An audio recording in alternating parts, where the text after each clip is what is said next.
Baik, Assalamualaikum warahmatullahi wabarakatuh.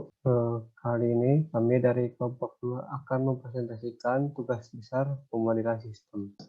Kelompok 2 ini terdiri dari 3 orang, yaitu saya sendiri Fahrul Burhan, yang kedua ada Muhammad Zaki Wibowo, dan yang ketiga ada Muhraji Rizka.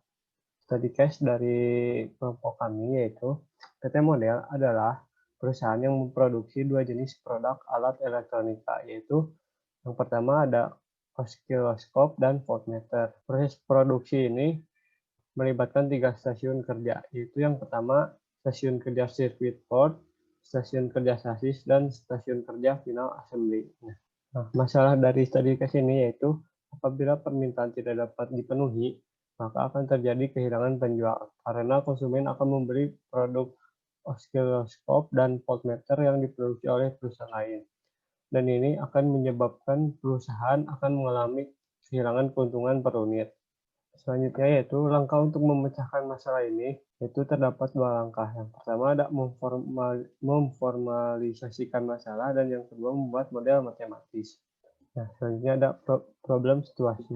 Yang pertama itu ada prosesnya itu PT perusahaan itu memproduksi 2 buah produk, yaitu osiloskop dan voltmeter dengan melibatkan 3 stasiun kerja yang tadi, yaitu stasiun kerja circuit board, stasiun kerja sasis, dan stasiun kerja final assembly. Yang kedua itu ada struktur. Nah, struktur itu terdapat 7 struktur, yaitu PT Model, direktur utama, manajer produksi, manajer pemasaran, divisi circuit board, divisi sasis, dan divisi quality control. Konfliknya, yang konfliknya itu yaitu memaksimalkan pelayanan kepada konsumen, tetapi upaya tersebut harus melakukan penekanan ongkos produksi dan inventory.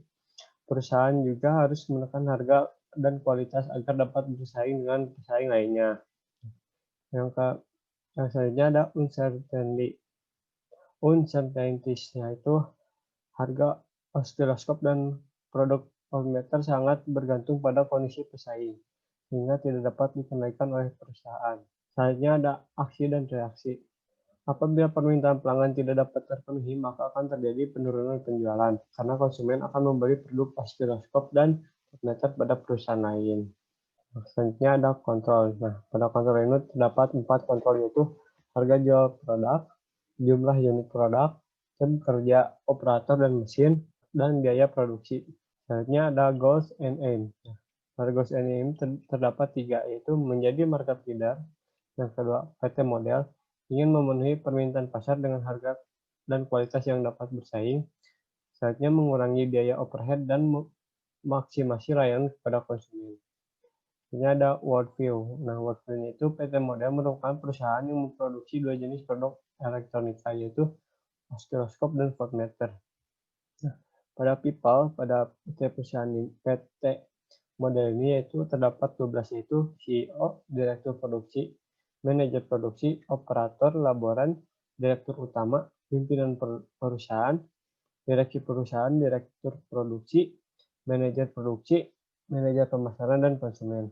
Misalnya ada riset, yaitu terdapat 4 riset, yaitu pabrik PT Model, pemasok, bahan baku, dan pegawai divisi. Nah, selanjutnya ada rich picture. Nah, permasalahan pada PT Model ini yaitu ingin menjadi market leader. Nah, solusi apabila ingin menjadi market leader ini, PT Model ini yang pertama harus memenuhi demand dan melakukan cost reduction. Pada memenuhi demand ini, terdapat tanggung jawab pada manajer produksi. Apakah ingin melakukan outsourcing atau overtime. Nah, selain itu, manajer produksi juga harus melakukan training. Nah, mungkin sekian presentasi dari saya, akan dilanjutkan oleh presentasi selanjutnya. Oke, baik. Nama saya Muhammad Zaki Wibowo. Di sini saya akan melanjutkan penjelasan dari teman saya Fahrul Burhan. Oke, yang pertama saya akan menjelaskan hierarki sistem. Di sini sudah terlihat gambar dari hierarki sistemnya. Di warna merah itu ada Nerok System yang berperan sebagai Nerok System, yaitu lantai produksi PT Model atau dapat disebut juga dengan stasiun kerjanya. Yang diwarnai hijau itu ada Wider System. Di situ yang berperan sebagai Wider System yaitu divisi produksi. Selanjutnya di warna kuning ada environment. Nah, yang berperan sebagai environment itu adalah industri penjualan elektronik yang di dalamnya terdapat konsumen, supplier, distributor robot, yang di dalamnya terdapat lingkungan bisnis atau pesaing. Selanjutnya yang terakhir ada wider environment. Nah, itu yang berperan sebagai wider environment itu adalah semua lingkungan yang ada dalam industri alat elektronik. Selanjutnya ada analisis stakeholder. Nah, di sini ada analisis stakeholder, ada 4 analisis stakeholder. Yang pertama adalah problem owner.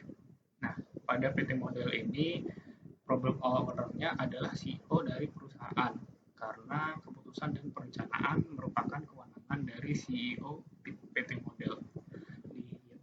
Selanjutnya ada problem customer. Di sini problem customer-nya adalah konsumen dari perusahaan karena konsumen adalah yang memakai produk dari PT Model. Yang ketiga adalah problem user. Dan di sini ada direktur produksi, manajer produksi, dan manajer pemasaran. Yang terakhir adalah problem analysis. Nah, di sini adalah problem analisnya adalah kelompok 2, yaitu kelompok kami.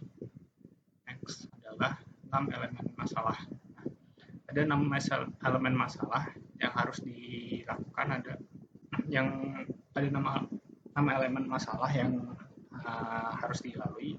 Pertama, ada pengambilan keputusan. Di pengambilan keputusan ini yang memegang adalah CEO PT Model. Yang kedua adalah objektif atau tujuan pengambilan keputusan. Nah, tujuan pengambilan keputusan ini untuk meningkatkan profit dan memenuhi permintaan pelanggan dengan harga dan kualitas yang kompetitif atau yang dapat bersaing. Ketiga adalah decision criterion atau kriteria keputusan. Di sini adalah untuk meminimalisir biaya dan kegagalan dalam produksi. Selanjutnya yang keempat, ada ukuran performansi, yaitu untuk mengurangi biaya overhead selama 25% dan memenuhi kebutuhan pelanggan. Selanjutnya ada alternative course of action atau input kendali atau alternatif dari jalur aksi. Nah, di sini adalah alternatifnya adalah melakukan kerjasama dengan distributor oskiloscope dan voltmeter. Terus selanjutnya yang kedua adalah memasok komponen dari usaha menengah kecil dengan harga yang lebih murah, dan yang terakhir adalah menambah jam kerja. Perkenalkan, nama saya Mokraji Rizka. Saya akan menjelaskan tentang influence diagram. Di sini kita bertujuan untuk mengumpulkan profit sebanyak-banyak. Nah, profit itu dipengaruhi oleh 4 hal, seperti total biaya bahan baku, total biaya produksi, harga jual, biaya tenaga kerja. Kita mulai dari total biaya bahan baku. Total biaya bahan baku itu dipengaruhi oleh biaya bahan baku, permintaan produk, dan biaya produksi. Nah, biaya produksi ini ada yang bisa dikendalikan. Dan yang berbentuk awan itu adalah hal yang tidak bisa dikendalikan. Selanjutnya, total biaya produksi. Itu ada yang dipengaruhi oleh biaya inventory. Terus selanjutnya harga jual itu dipengaruhi oleh biaya inspeksi dan harga jual produk.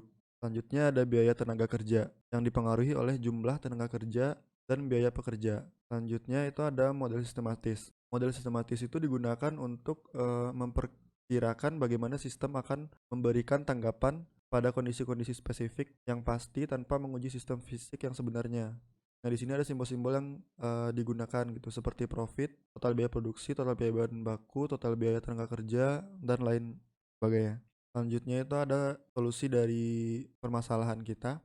Itu PT Model ingin memaksimalkan profit dengan meminimalisir biaya produksi dan inventory dengan mengurangi biaya overhead sebesar 25%.